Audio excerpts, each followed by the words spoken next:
The following podcast is brought to you on behalf of the Saracens Supporters Association and is not an official product of Saracens Limited.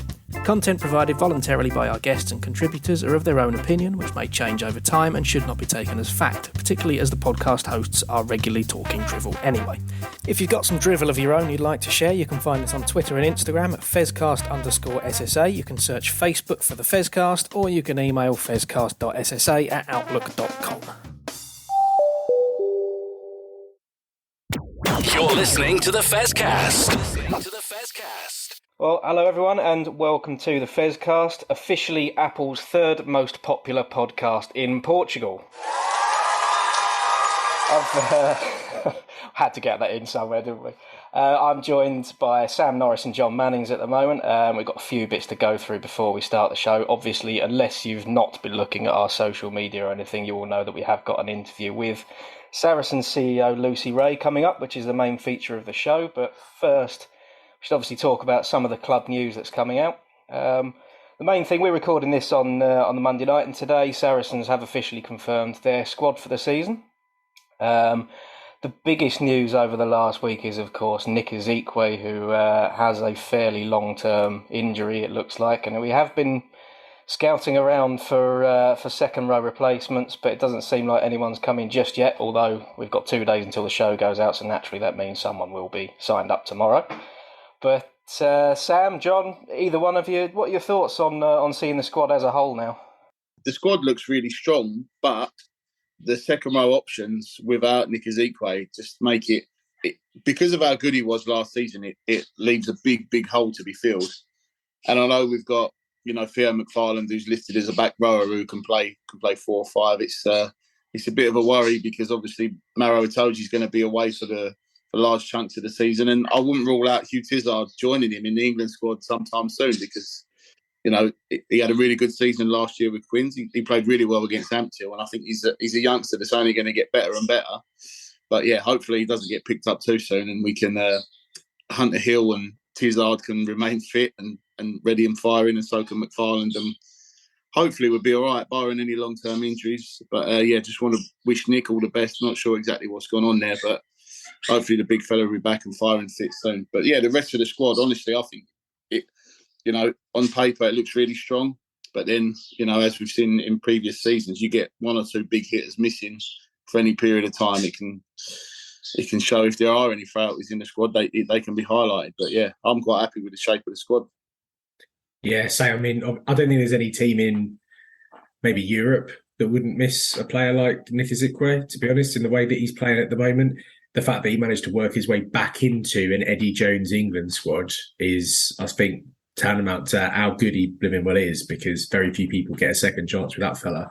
But yeah, I think I feel bad for Hunter Hill from last season, actually, that the fact that McFarland come in really as a kind of let's see how he goes, and then he had a bit of a rollicking season.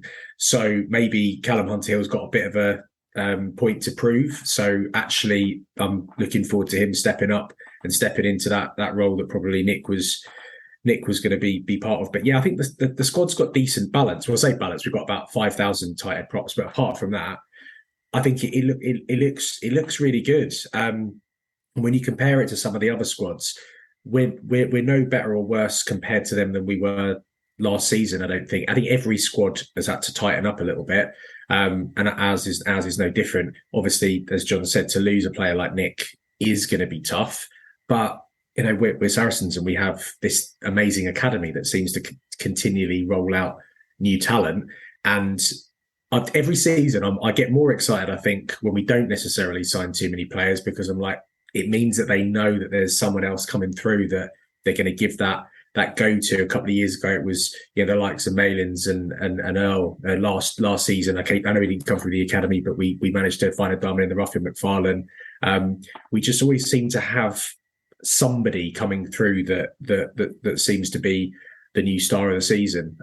So who knows? I mean, I've got really high hopes. I know he's not a second rower, but Toby Knight, has been touted for a couple of years now as maybe the next big up and coming player. Whether or not he fancies giving second row a go rather than back row. But seeing him and a few of the other youngsters given a go. I mean, I thought it was an out of the blue decision to have Ben Harris on the wing on Friday night. So maybe they're thinking, is Ben ready to start having a few more games and a few more first team appearances? So it's exciting. I love seeing the youngsters come through, even more so than signing, some potential stars.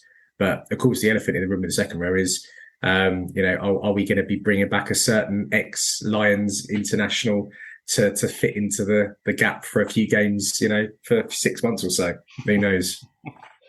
Yeah, we probably best not comment on that one, really. I mean, I don't think it's going to happen, but then now I've said that, it will before we put the show out. So, it's that second row issue is it is a tricky one. We'll talk about the Ampthill game towards the end of the show, but I was lucky enough to be standing watching the game, surrounded by a couple of the academy lads. We had Samson Adejimi and Alex Wardle were next to me, and I felt very small, certainly standing next to Alex, with Fee McIntosh the other side actually as well, and she's pushing 6'2", so I was very small. But Alex himself, an academy second row, he was coming back from a concussion. Cam Boone was on foundation duties with a little niggle himself. So even you look further down the squad in that second row, and it is a little bit thin options wise. We obviously had Theo McFarland on the bench with Hunter Hill and Tizard playing. Abina Rakwacha, part of the academy as well, came on. Don't think he looked too bad. And you mentioned Toby Knight, obviously. Part of the discussion here as well is there's a few lads that have made that step up from the academy into the senior squad. There's 4 announced today. We've also had Harvey Beaton and Sam Crean who stepped up over the course of last season as well, and Harvey out on loan at Cornish Pirates. But along with Toby Knight, it's Theo Dan, Ollie Stonham and Josh Hallett who've all stepped up. And Ollie Stonham, part of this conversation, is someone who has found himself in the second row a little bit this year. So yeah, potentially someone that might get some minutes towards the start of this season, and who knows. But yeah, I think if you look at every squad across the league, you can pick out a position where teams are very clearly a little bit short if they were to pick up 1 or 2 injuries. And I think, this season ours is the second row, which you've got to have somewhere with a squad that is as small as ours is, because of some of the star names we've got in there. There is going to be something that has to give, and for back row players to step into the second row, it could be a lot worse, couldn't it? But I don't know, really. That's probably where we are with that. Yeah, I think my only issue with of all the positions that we were going to be sort of missing a few, I think the one that I was hoping that we didn't have was probably second row, because actually our line out last season wasn't the best. And so, not having quality in the second row, is that going to just make that a little bit more frail this year? I don't know. But we've got 3 good hookers who can throw in. That isn't really the issue. I don't think. It seems to be we've got the right people jumping and lifting, but we'll see. Like you said, maybe a few fresh faces that we weren't expecting to get a go. That's now suddenly going to get that opportunity, and a new star may emerge, which would be great, because they'll probably then be in England duty next year. Yeah, we do get wrapped up a bit, don't we? And we should say as well, there'll probably be plenty of news with the full squad coming out for the women's side as well. And as we're recording here today, we're a couple of hours away from the Mavericks making their first set of squad announcements. So we can't say much about that here because we don't know yet. But pretty exciting season for them, with Camilla Buchanan being in charge for the first time. This is her first squad. So we look forward to what's coming out of theirs. But we've delayed long enough, I think. We should probably go into our big interview for the day. So Jez and Sam were lucky enough to sit down with our CEO Lucy Wray over the last probably over a week ago now. Unfortunately, everything she said still applies as of this moment in time, which is very, very good. So we'll have a quick word from the SSA, and then I'll hand over to Jez and Sam.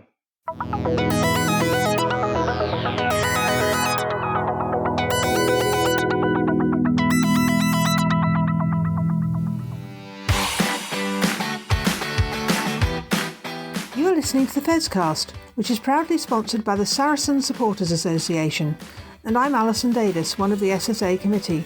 For a £10 annual subscription, the SSA provides our members with monthly newsletters, virtual and in-person player events, away match ticket allocations, and we organise pre-match gatherings at away matches.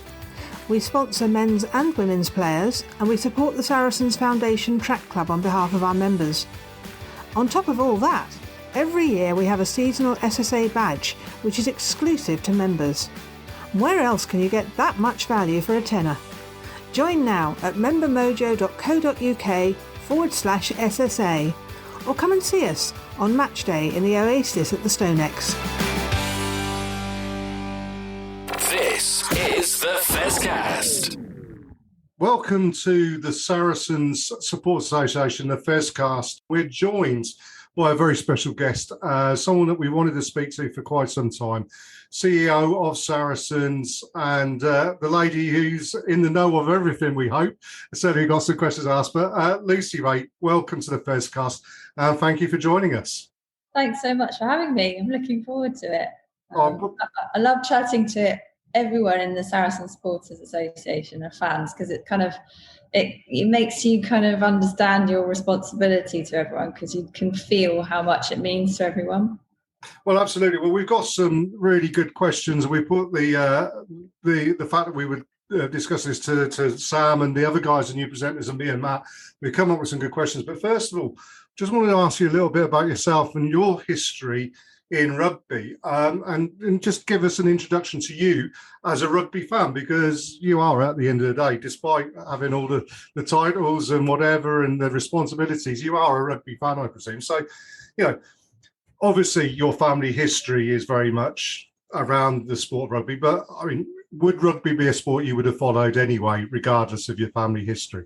I think it's impossible for me to say, because I feel like I've been indoctrinated with rugby and sport in general from like the moment I was born. So family's kind of mad about, in particular, cricket and rugby, but all sports.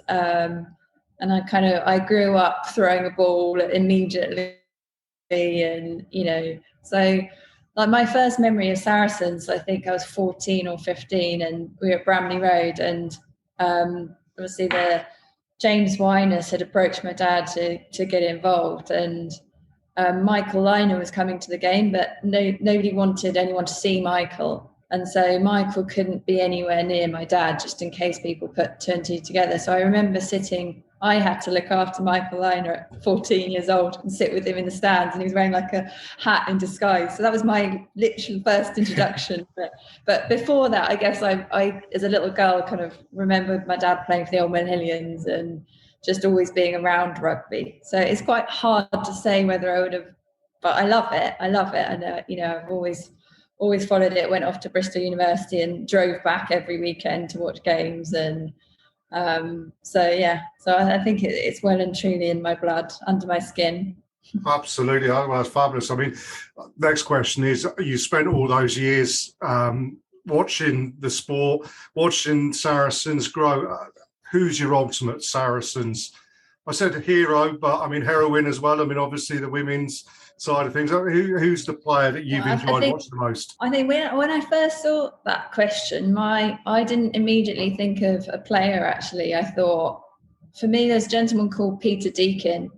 I don't know if you remember him, but he sadly passed away. But I think for me, he was like the first person that I'd heard that made sport an entertainment product, made it exciting, and spoke about the value of the community and the foundation, and what sport was much more about just what goes on the pitch for 80 minutes and what it could do off the pitch. And I think for me, he's one of the of kind of the Saracens past.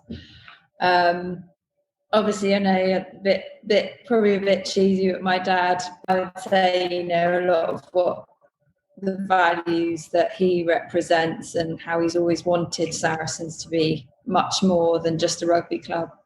And that kind of sticks with me. I guess more recently, Sonic, and getting to know Sonia Green, and, over 300 caps for the women's, and how the women's games move forward, and being vice principal of the Saracens High School. So I love Sonic, and I love listening to her and watching her vice principal and talking to all the pupils and then watching her on the pitch is pretty formidable.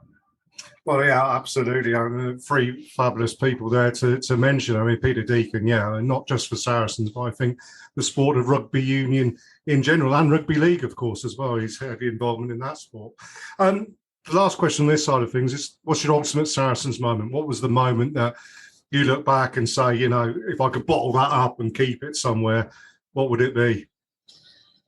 There's obviously that first Premiership win is pretty amazing feeling, and then the first European win is incredible. But I would say, like, for me, going through a particularly kind of tough period of time that the club went through, and then that first Championship playoff leg at Ealing, I think just winning that, and in like everything we'd been through together, and then the feeling like the pressure valve almost being released slightly on you, just thinking, oh, okay, like, we're I know we had to have the home leg as well, but it was such a convincing performance. I just felt like the feeling amongst everyone after that game, like the way people hugged each other was just incredible. Like, just want to bottle that up. It was immense. Right, yeah, absolutely fabulous. Well, it leads us on to our second part, perhaps the more serious side of things. And, we don't want to dwell too much on the recent history. We've done it to death over 2 seasons of the Fezcast, and it's something that will always be there. We completely understand that. But for the fans, the important thing to know, and it'd be great to speak to you about it, is firstly, we're back in the Premiership. We've had a season back in the Premiership. We very nearly went back with a trophy, which might well have upset a few people, shall we say, but certainly would have cheered all of us up. But, I mean, the important thing is for fans, when we went through that whole period of being relegated and the punishments and everything, the fans felt it hugely. And what they want to know is what steps have now been taken to ensure compliance in the future and to ensure that we never get put in that position again. I think, obviously we made our mistakes, and I think we've almost gone the other way. I think we're so worried about, making an error that we always sort of have Andrew Rogers, who's the salary cap manager, on speed dial. It's a little bit of a running joke with him now. And I'm sure he would say that the turnaround in how we communicate with him and how we communicate with PRL is pretty, I think he would say that we're probably setting the standards now in terms of how you should be run from a governance perspective. So I'm pretty confident that we have a very, very good governance now. We have a salary cap committee that meets regularly. We have, as I said, I'd say, performance director, myself, salary cap manager, our finance department talk to Andy Rogers like weekly. And basically we just have a rule that if Andrew Rogers says we can do it, we can do it. And if he says we can't do it, we can't do it. So you make things pretty simple if you just stick with that. So I'm very confident. Like, it's, Neil Golding came on board as our chairman. He was first one to say, like, that it's not going to happen again. And I would echo that. It just won't happen again. And we are very, very, very stringent on it. And I do believe we've got I think we're setting the standard now for how it should be done. Absolutely. I mean, Sam, you know more about business than I do. I mean, I know how to procure lawnmower blades, but I mean, you're a man who does your own podcast about business as well. Anything you want to add to there, Sam? Yeah, I guess it's. I actually was quite vocal in during that time of how I thought that I think the club in the media were probably mistreated a little bit because I think it was a genuine mistake, and I think that was something that I found quite difficult because I think in business mistakes are made, and generally good business people tend to quite enjoy mistakes a lot of the time almost because they know that they can use that to improve what they do. But obviously in this instance, it wasn't enjoyable at all. Something very, very difficult for the club and the fans and everyone involved with to have to go through. But I think the way that the club has handled it actually is definitely the best way that they could have handled it. And so I think that's definitely kudos to yourself and everyone else involved. I mean, I suppose that also leads on to the next part of it, to say that, we've come back into the Premiership. There's reduction in salary cap. So, cloth has had to be cut accordingly. And we're also seeing as well lots of news about clubs, in particular Wasps and Worcester Warriors, who are in quite a lot of financial difficulties, really struggling, not even certain whether they're going to exist in the same level as what they have been. Without wishing to discuss their situations, because that's between them and their fans and their stakeholders, whatever, important to us is how financially viable and how financially strong is Saracens in relation to keeping within salary caps, which you've already discussed. You're making all those steps, but also as a continuing business. And we understand that. I mean, I think people need to understand that. And I'm sure your dad, when he set out on this journey, appreciated that owning a rugby club or any sports club is the quickest way to lose money.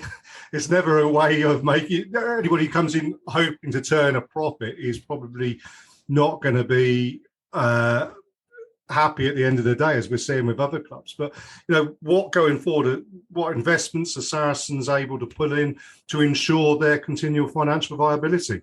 Well, I think, we obviously, with new investors, the new consortium coming on board recently, it was a really, really good process for us as a club, because we worked very, very hard on all our kind of financial planning and what's happening for the next 5 years.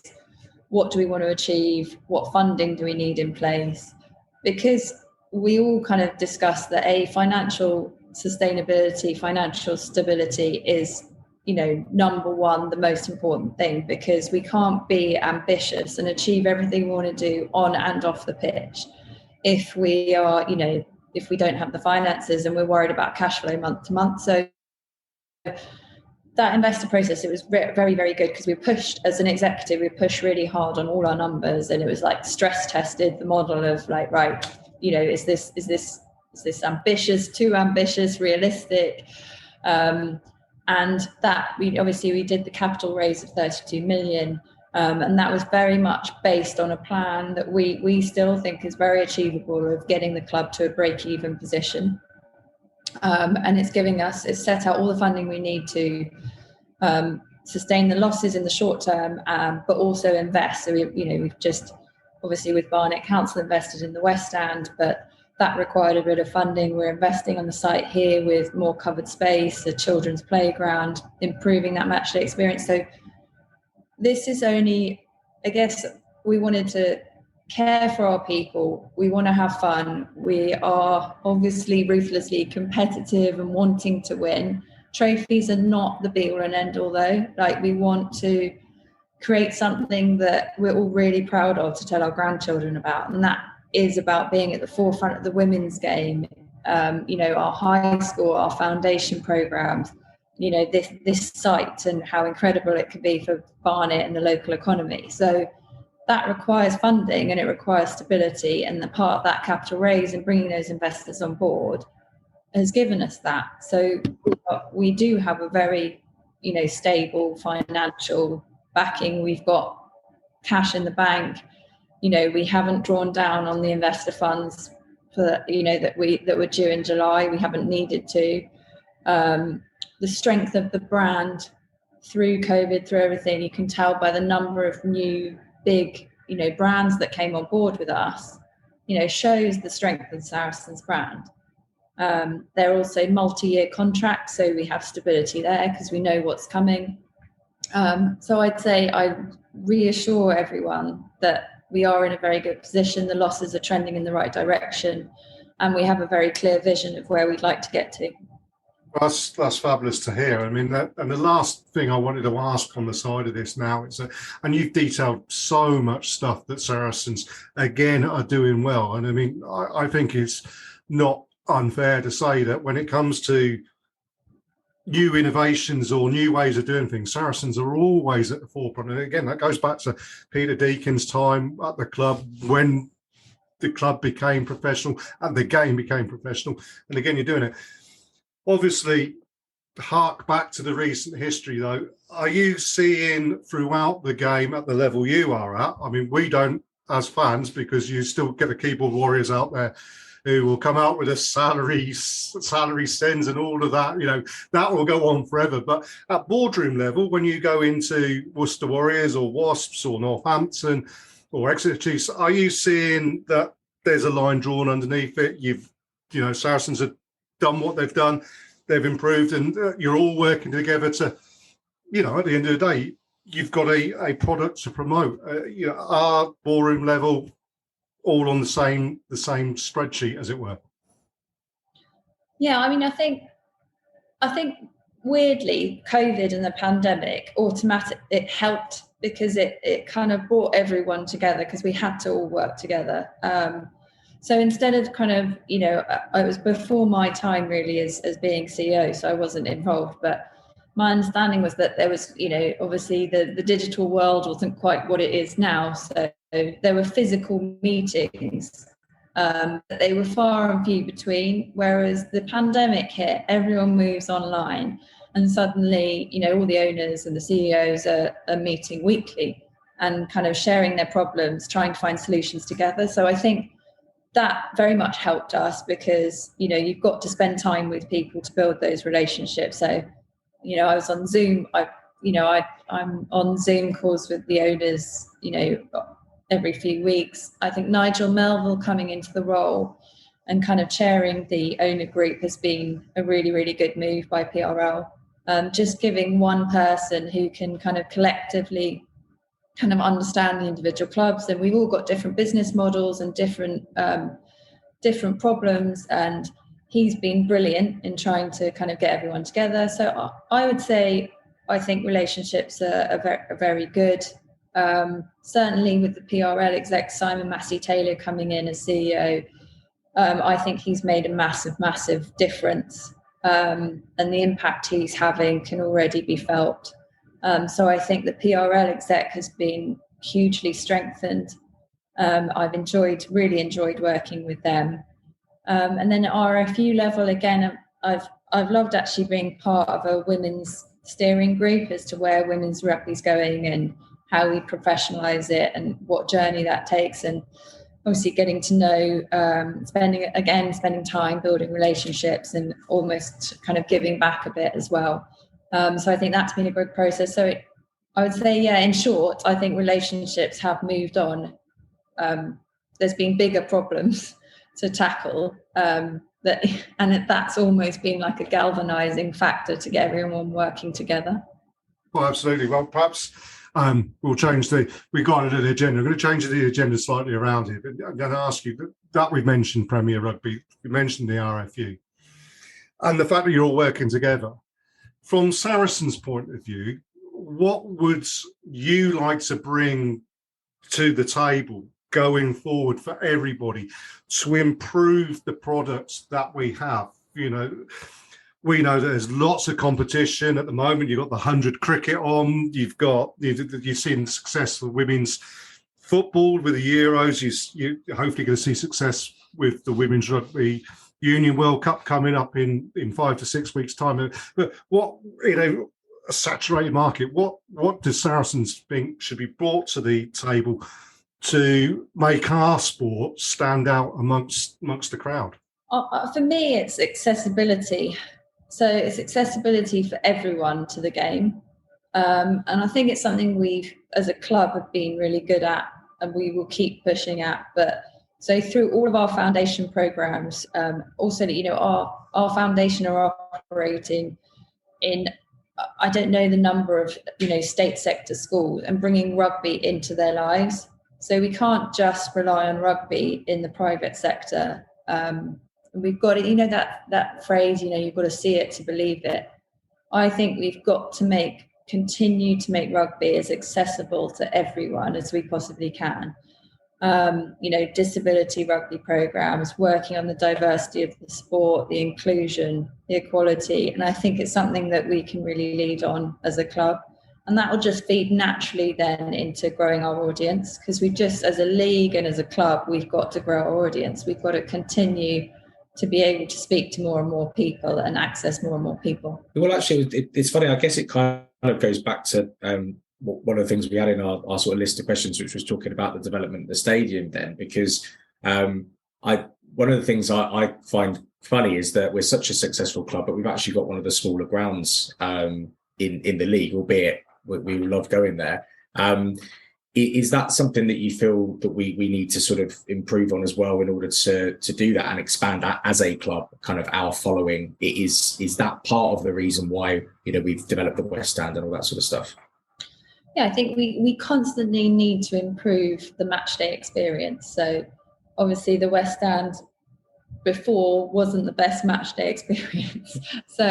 But now I'm looking at it now out the window, and it's just so exciting to see it come out the ground. I mean, incredible achievement for our operations team and Deborah, who's project leading it, and Tom, who's involved, because working to get that built when we started building and doing it has been a phenomenal effort. So very excited for it to kind of be officially opened. But I think for us, so Saracens we've got quite a big reach for, it's like a digital reach. So our social media platforms, the reach through our own players, our database are very strong.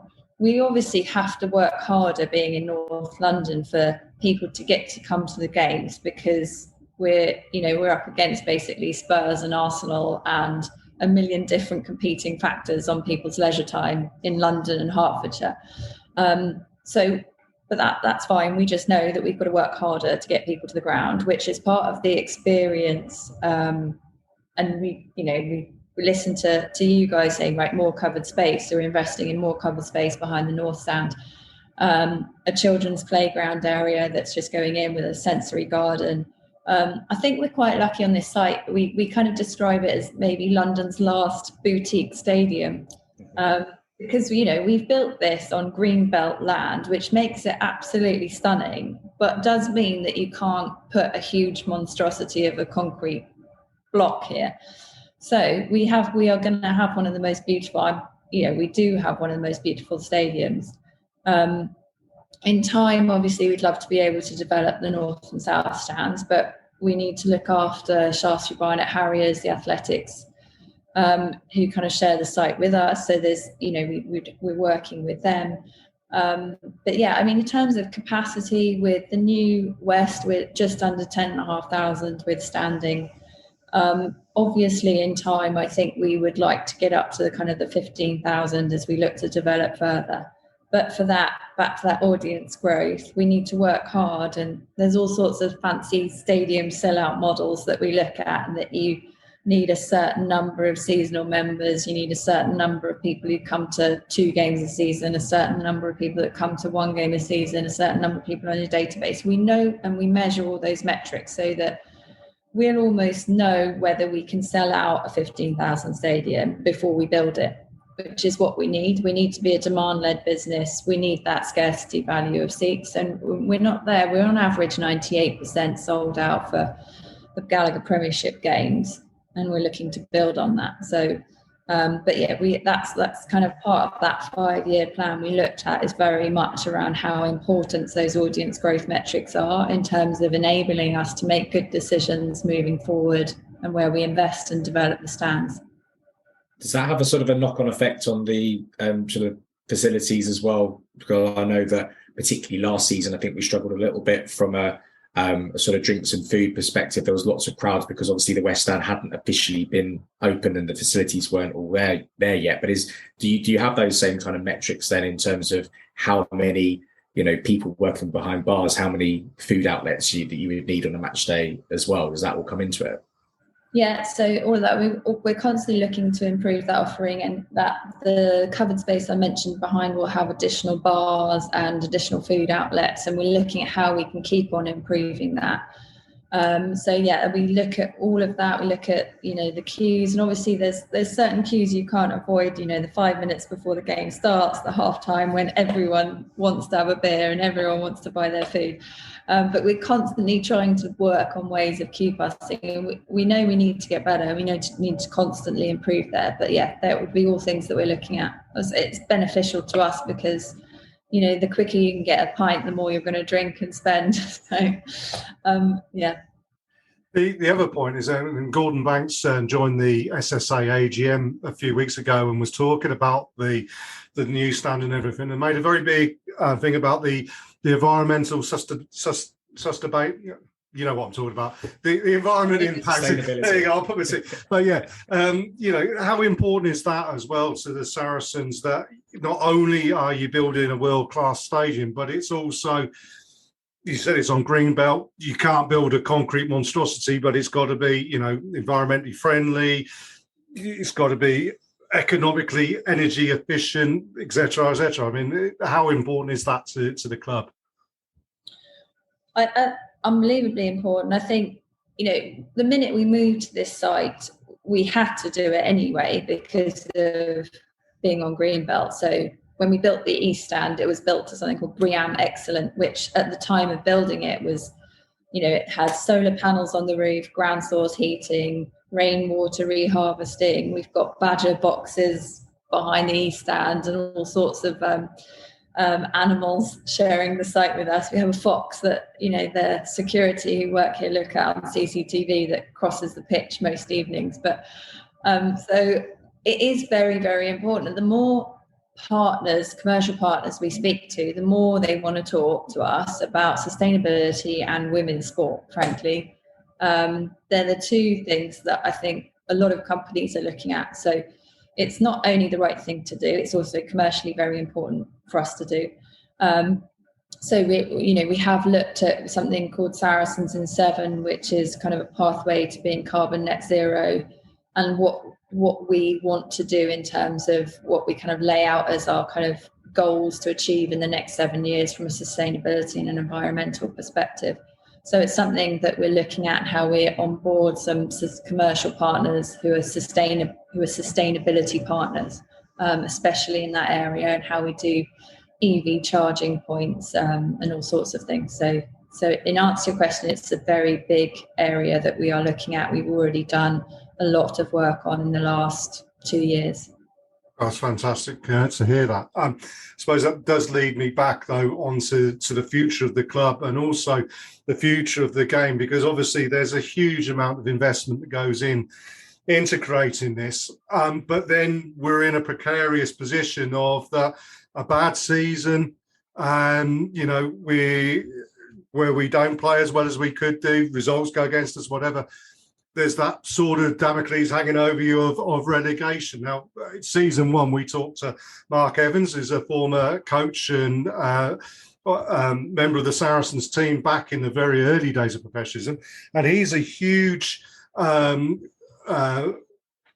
supporter of the idea of not necessarily ring fencing, but the idea of perhaps franchising or protecting the investments, not getting rid of promotion and relegation, but being aware of how you grow the sport. So, like, Ealing Trailfinders at the moment could easily get promoted into the league, but then they're again coming into a situation where you've got Quins, London Irish, Saracens, Arsenal, Tottenham, Chelsea, QPR, all in that same area. Is that economically viable, or would it be better to turn around and look at Doncaster Knights, for instance, and develop South Yorkshire, Leeds, Sheffield, Doncaster, or when you look in Worcester and Wasps in the trouble there, amalgamating those two and pulling it. How important is it to the Saracens that all this investment, you still need to be at the top table, because otherwise it could be a disaster? Completely agree. I've had long debates with Mark, and I really enjoy having a long chat with him about everything. And I think, yeah, you're right. There's obviously, I think geographical spread is really important and something you can't ignore. Like, so what Newcastle have achieved in northeast, you'd never want anything to happen to Newcastle, because you need rugby to have a presence in the northeast.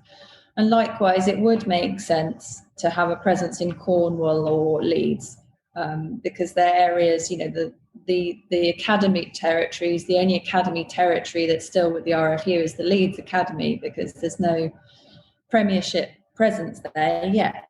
So I do think geographical spread is important for the future of the game. I think obviously the Ealing ones, it's tricky, isn't it? Because you could say it's just in the wrong part of the country. It's already overpopulated in that area.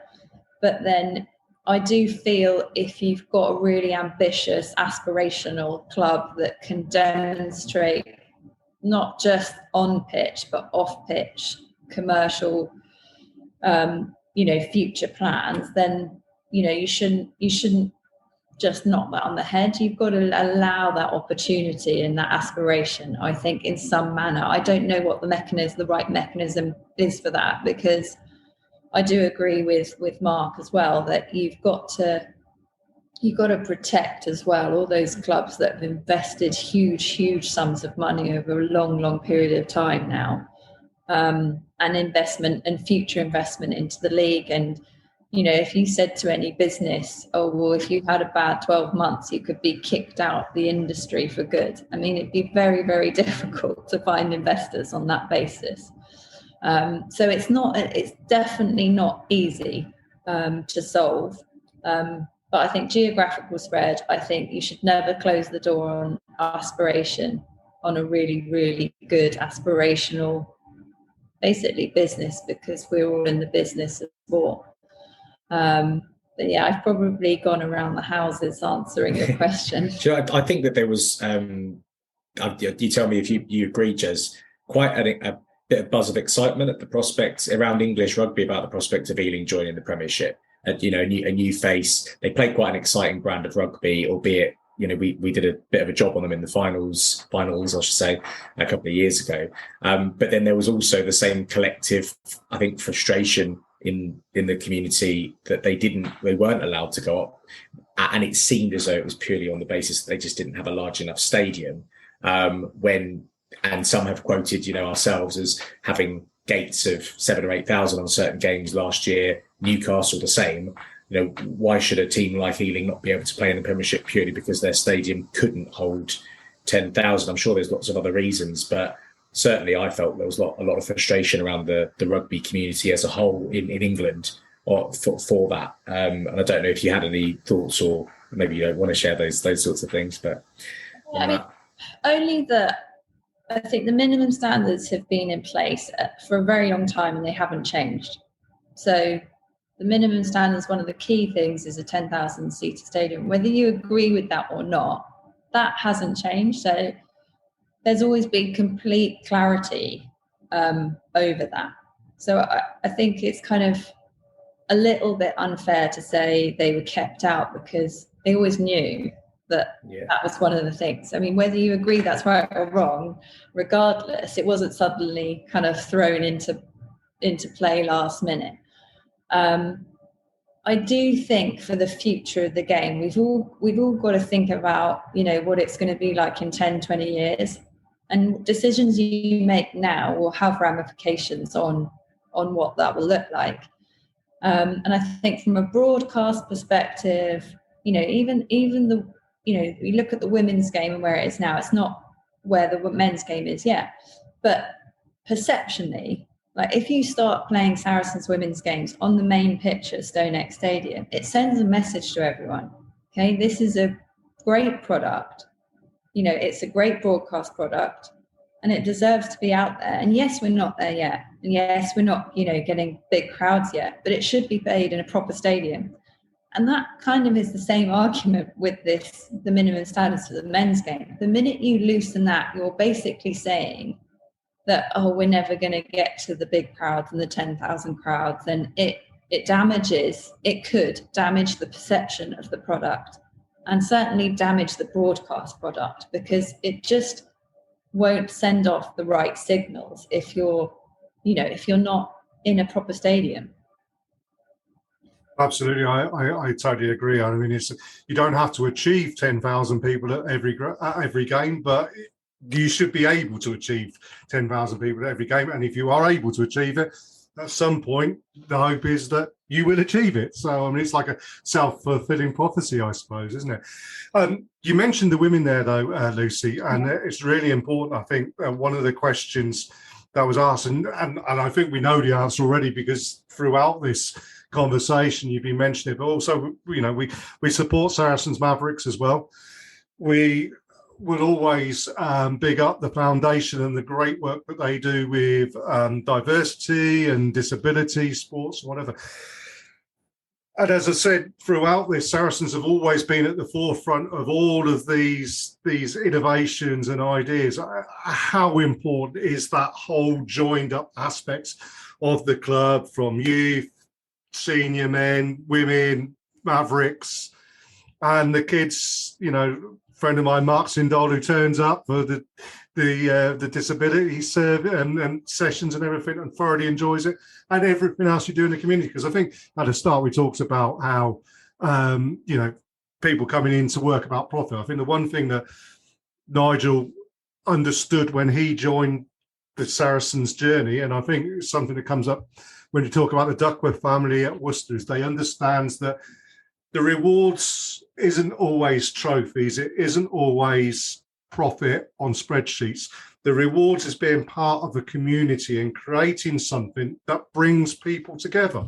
Yeah, and like, we spend a lot of time thinking about this, and our vision is putting people first and enriching people's lives through sport and entertainment. So it's not about winning back-to-back trophies. And actually, Mark McCall said to me, he said, Lucy, the only thing I think about every day is making this best possible place for our people to be. So whether they're a coach, a physio, an intern or a player, we want to make this the best possible place for our people to be.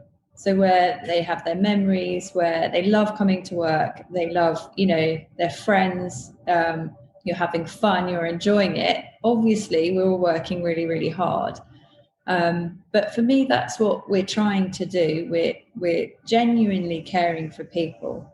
We're trying to create something special. I think we have created something special.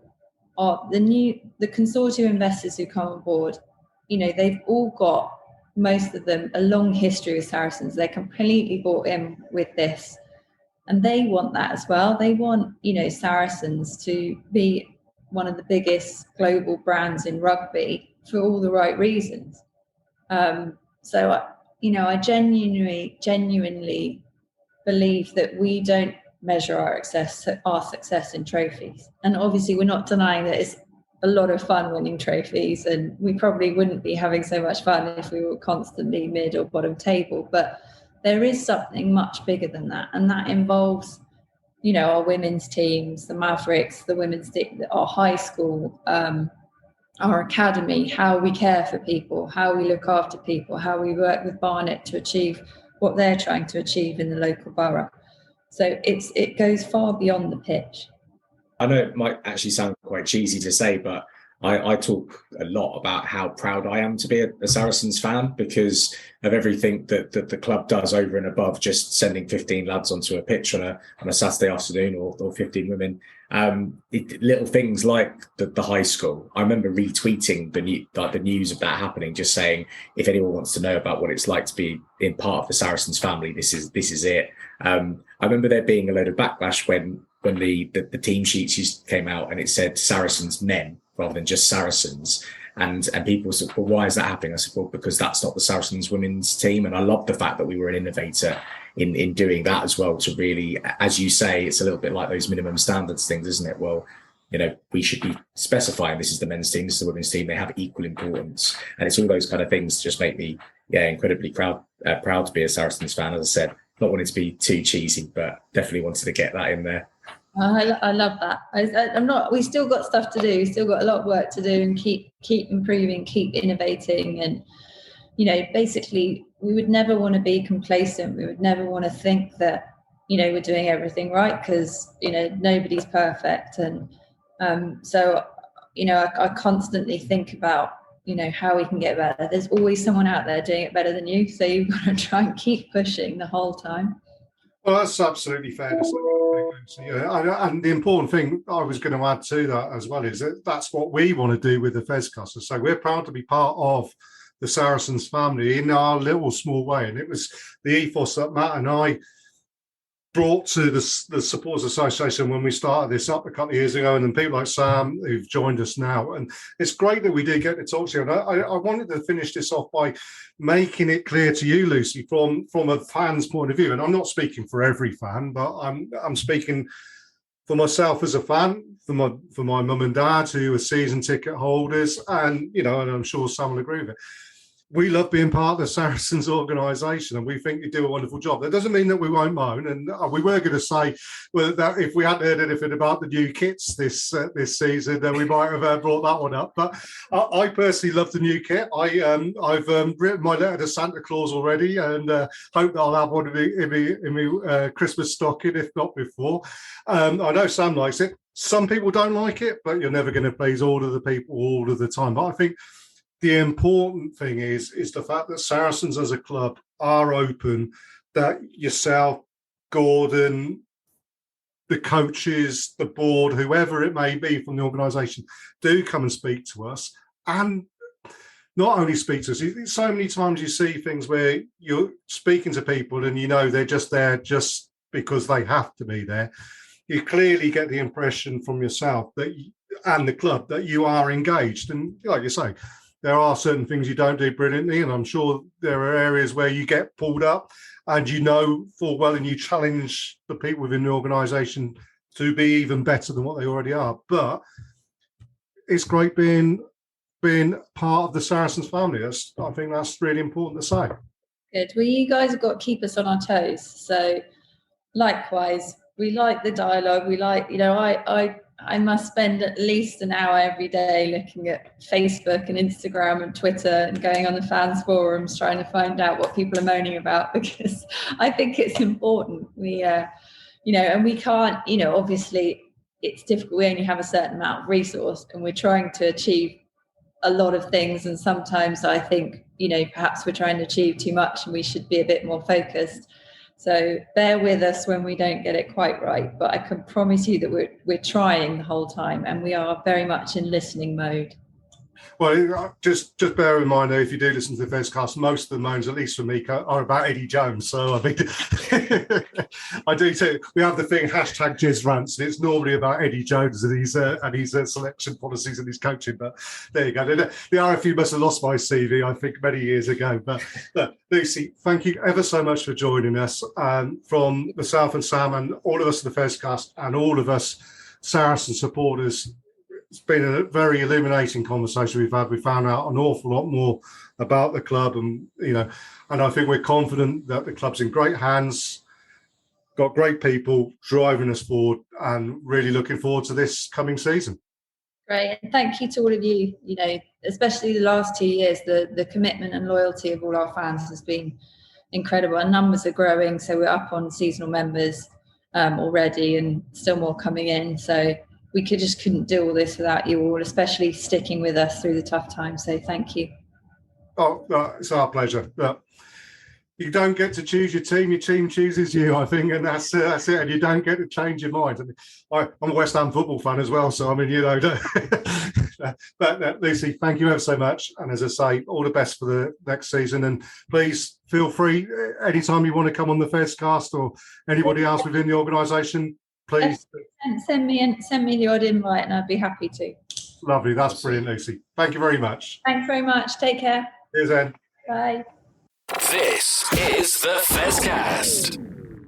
Well, yeah, absolutely brilliant to hear from Lucy Wray there, and massive thanks to her and to Ollie Shapley at Saracens and everyone that's made that possible. It's fantastic that they've all taken the time to sort that out for us on our pokey little podcast. But Sam, you were obviously there listening in to a lot of it and chipping in with when you can get a word in with Jez and Lucy between them. But how did you find that as your first big interview with the Fezcast? And couldn't be any bigger, really, could it? No, it couldn't be. Literally words from the top. And I think, as I said to you guys off air, it just very much came across that number one, Lucy lives and breathes Saracens. She absolutely loves it, but she has a genuine interest in constantly making the club better and actually listening. She mentioned about trawling forums and all that kind of stuff, and it definitely came across that she does that not to pick out sort of negativity and because she's looking to, you know, like I joked about, you know, trying to find someone to give a life ban to. It's not that at all. She's genuinely looking for stuff where, you know, it's feedback for them to improve. And she mentioned on there about some of the improvements to the behind the North Stand and the new kind of sheltered area that they're putting in there, which they then have subsequently announced. You know, that's all from looking at those forums and getting feedback on what they need to improve on as a club and improve that match day experience, because, you know, we get quite a lot of stick from opposition fans because they see our stadium as, you know, for whatever reason, not the best in the country. I love it. I love staying next. I think it's the best stadium in the Premiership. But because it's got something about it. But yeah, it definitely comes across that she's constantly trying to improve the match day experience and improve things for fans. Yeah, definitely came across a great woman, and yeah, I think we're very lucky to have her, to be honest. Yeah, couldn't agree more. I mean, I'm lucky enough I've had to edit through it, so I've listened to it. John, unfortunately, hasn't managed that yet because we don't give him those privileges. But, you know, it's, like we said, it's fantastic to get our CEO on the podcast, and hopefully we can do it again another time. Got to be Nigel next, then, is it? He got out the car Friday night in jogging bottoms and a cricket sweater. Honestly... Legend, absolute legend. Was he? So he wasn't wearing his signature, like, what he's got, like this fur coat that he wears. No, he wasn't wearing that. No, it was honestly white trainers, navy blue jogging bottoms, and an England cricket sweater. Back to the present day. Obviously, we had our first and only pre-season run out against Ampthill on Friday night. Obviously, a very late change to a Friday night just because of the uncertainty around, certainly around Worcester, which at this point we still don't really know exactly what's happening there. But all the very best to everyone associated with Worcester and all of their fans. And we really hope that all comes together. But yeah, Friday night, friendly against Ampthill. Myself and John were both there in attendance. John, it looked like you enjoyed that game. How did it go for you? Yeah, it was nice to not be chewing on my fingers and my heart trying to bounce out of my chest for once whilst watching Saracens play. You know, I won't lie. It's not like I weren't a bit worried when they scored first. But yeah, it wasn't as stressful as it normally is. So I enjoyed it from that point of view. Yeah, it was precisely what's needed. I think there was definitely a lot of ring rust there. There was a lot of drop balls and handling errors and stuff, which hopefully the players have got out of their systems now, ready for our first league game, whenever that may be. So it served a purpose. It was a good night out. You know, we saw a fair few tries, 59 points, and yeah, I thoroughly enjoyed it, mate. Yeah, I think I did as well. And I mean, Sam's been able to watch the highlights that Saracens put out today, but he would have seen the good bits of the game, which is fair enough. You're not really going to put the highlights out if things haven't gone well. But certainly for that first 20 minutes or so, it looked like, you know, there was a lot of set plays being tried, a lot of running from the backs, and a lot of interesting handling. I think is probably the best way of putting it. It just looked like they weren't quite on the right wavelength, but definitely seemed to sort that out as the game went on, didn't they? Yeah, they did. I think it was one interesting thing that I noticed was the back rowers seemed to take it in turns in open side, blind side, and playing from behind the scrum at number 8. I think there was the first try. Jackson Ray, who was wearing 6, was actually at the base of the scrum. Second one where we scored, who was that? Lewington, first of all. I think it was the build up to the second try, which it was Lewington again, actually, where Ben Earl was at 8. So I don't know whether it was something that they felt during the game and they decided to have a go, or it was planned. I think, you know, as we were saying earlier, with our second row options, maybe some players from the back row will have to move around to be a bit more malleable than they have been in the past. And maybe that was part of the plan, but it certainly worked. It certainly, I felt we had. I think the set piece was all right. I think that I've always been impressed with just the way that the players get themselves up for it, and even in the friendly, there was plenty of hollering and hooping, and I know that winds up the rest of the league, which is why I particularly enjoy it.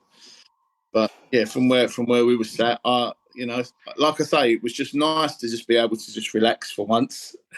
The last time we was at the Stone X was that memorable semi-final against Harlequins, which was about as stressful as it comes, although it was brilliant in the end. But yeah, no, I felt that you saw the depth there with a lot of international players not missing. It's still a very, very strong squad. and you see the likes of old Twinkle Toes Ben Harris come on at the end and absolutely send his opposition number for a hot dog. It was beautiful. I think it was just a nice evening and a good performance all round. I think, yeah, pretty much fair enough. Sam, is there anything that stood out from the highlights for you? Yeah, I mean, as you say, they don't want to show the negative bits, but I think it's having. I always get a little bit worried when I see that we're only got like one pre-season friendly or something like that, because okay, I never played Premiership rugby, but having played the game quite a lot when I was younger, you do that break that you have, you do forget that you just lose a little bit of that muscle memory, and even just going in for the hits and stuff like that. We always joke, the first hit that you go into it in a match environment of a new season, of a new pre-season, you can't replicate that in training all that much. So you want to get as many of those shots in as you possibly can, just to get everything back to how it was, to get that feel back. Because 2 games into the season, I know it sounds ridiculous, but some of those thuds that you hear, those players won't actually really feel them in the same way that we think. Everyone that goes in the stadiums goes, oh, because it's just a massive hit. They won't be feeling it the way that we think that they are, because they're so ready for it. Their bodies are sort of, they've become used to that, but it takes a game or so for that to happen, which actually is why I was kind of I'm really hoping that again on Thursday night when we play Northampton in the Cup, we don't treat it as the usual Premiership Cup game. I really hope that we treat it as another pre-season, and we give some of these players that we know are going to get game time during the season some game time again, even if they're just coming in off the bench. But for me, I'm quite happy to go and watch a pre-season friendly where the players don't necessarily perform, because you do get the sense that they're getting the bad stuff out of their system, they're getting their bodies backed up to match level, and that's what this game was always going to be all about. With no disrespect to Ampthill, we're not going to come up against a team like Ampthill in the league. The whole purpose of that game was purely to get everyone back up to match level, thinking for themselves, getting the stamina levels back up and getting those hits in and getting those passes right. So from that perspective, it seems as though it was a very successful outing. So, well worth it. Yeah, definitely. I mean, you mentioned the big hits that come in.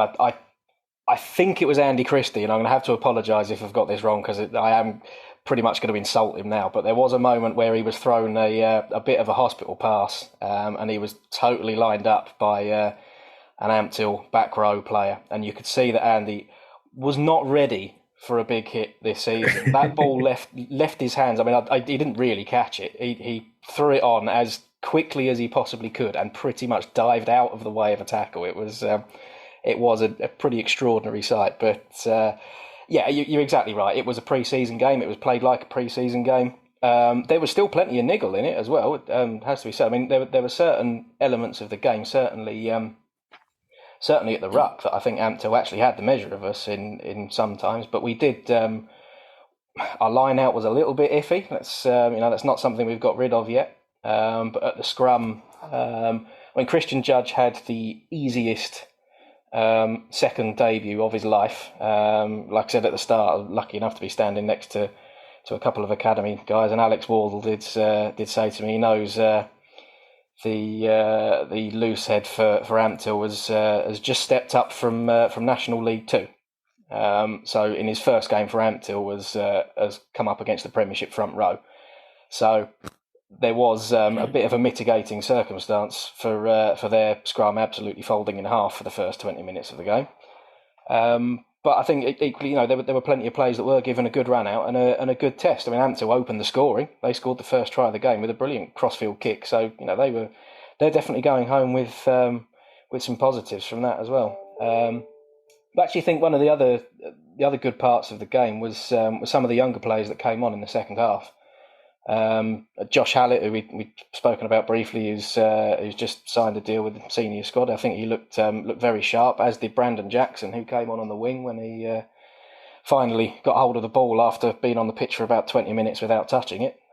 Did look very, very sharp. But is there anyone that sort of stood out to you, John, barring the usual suspects that you're sort of looking forward to seeing for this season? I thought it was a solid first appearance for Saracens at the StoneX for Hugh Tizard. I think he was, to be honest, he was the one I was sort of looking at more closely. I think he's purely because we need him to hit the ground running. I think as we've already spoken about the lack of cover in that position, I think, and he played really well, I thought. But I mean, you just hope that pretty much every player who played on Friday will have a say in this season. They will have to. So you just hope that each and every one of them takes confidence from what was a decent performance. I don't think anyone disgraced themselves. No one was terrible. There was no one who was like, "Oh my word, that was awful," or groanings of discontent from the stands. It was none of that. It was just, I think, it's always nice if you're. It don't matter what sport it is. It's always nice to see a youngster coming through from the academy and making their way through. You always sort of, they become one of your own, and you sort of forgive them more than you perhaps would a player hasn't come through your academy. But yeah, I thought everyone who needed to play well played well. It was good to see Christian Judge looking slender and bald, same as me.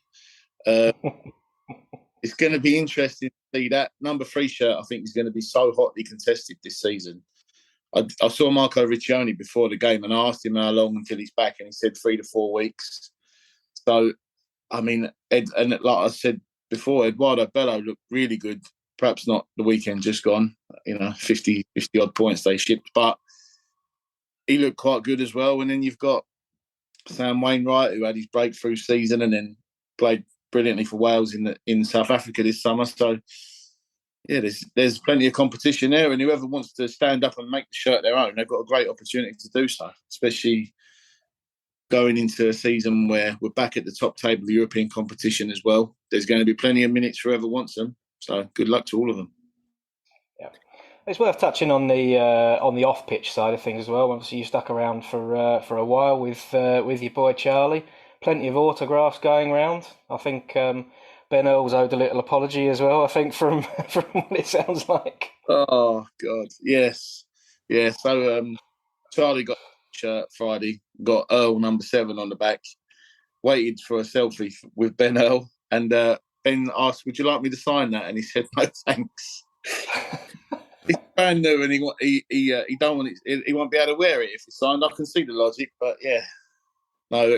I tell you what, that's one thing that I really do like about the players at the club and the way that they will always make time, and that was really nice. There was well, pretty much every player made their way all the way along the line of youngsters that were waiting, and they're just superb with the kids. It was lovely. Charlie got a load of selfies, and so did everyone else around us. I see a few of the players even signing the arms of a couple of young kids. So hopefully they managed to get that ink off when they got home. But I don't know, maybe they've not washed since. Who knows? Yeah, I mean, it was. I had to leave pretty sharpish, unfortunately, but it did look as though everyone was very, very quickly making their way to the side of the pitch. There were Sharpies everywhere, and it was brilliant. And it's also worth saying a big thanks to everyone at Ampthill as well. They made that game too. There was a lot of their players sticking around and having chats with people. I did manage to catch up with a couple of guys from their staff, Kevin and Ian, who helped to set up last week's interview with Mo Botha as well. So. They've done a lot for our pre-season, Ampthill, so if anyone's listening that's connected with them, brilliant club, and we're looking forward to getting down there at some point when we can for a game this season at Dillingham Park. But Sam, I'm going to leave the final word to you because you've touched on it a little bit already. We've got the Premiership Cup fixture coming up on Thursday. Probably by the time this podcast goes out, we'll know the squad. So you can have a crack at what that's going to look like if you like. But we're hoping to see it treated as a bit of a pre-season, but it could go either way, couldn't it? Well, the thing is even no matter how the coaching staff set up a pre-season friendly, it says it on the programme, pre-season friendly. At least the game on Thursday is a competitive match, and I think that gives it that slight additional edge, which, by the sounds of it, clearly we need a little bit more of that. So I'd love to see as strong a squad as we can take to Franklin's Gardens going up there. I really would. I'd love to see, the likes of Daly given a little bit more because obviously he's had a summer off for the first time in a while. Might need those legs going over. This season I want to see Malins given as much time in the 15 shirt as possible. So I'd like to see him in the squad. And obviously, as we've said before, maybe give some of the second rows that aren't likely to be our starting second rows just that little bit of game time to push those first choice second rows. Sounds like we've got lots of tight head options. But yeah, I'd be going with as strong a squad as possible. And then put the youngsters on the bench and give them some good game time at the end, give them a good 20, 25, 30 minutes at the end, but start with as strong a squad as we possibly can. But and I think the thing is, of all the teams, we can afford to do that. All the other teams in the Premiership have got a game on Saturday, so we can actually. It's a really fortunate position for us to be in, and perhaps that is why we actually have only just put in the one pre-season this year, because we've all along we thought we would use it. So I'm looking forward to it. I was looking earlier on to see if it's on BT Sport. Couldn't see that it's actually on. So who knows how we'll keep in touch with it. But yeah, looking forward to a good outing and hopefully putting some good points on the Saints again, because we seem to enjoy doing that. Exactly that, and that's as good a point as any to finish, as we're just about to run out of time. But yep, Sam, Jon, thank you very much, and thank you to Jez for his work interviewing Lucy, and obviously to Lucy herself. But yeah, we'll come back next week. We'll probably dissect that Prem Cup game and how wrong Sam was about the squad selection. But yeah, until next week, everyone, thanks very much. We'll speak to you again soon. This is the Fezcast.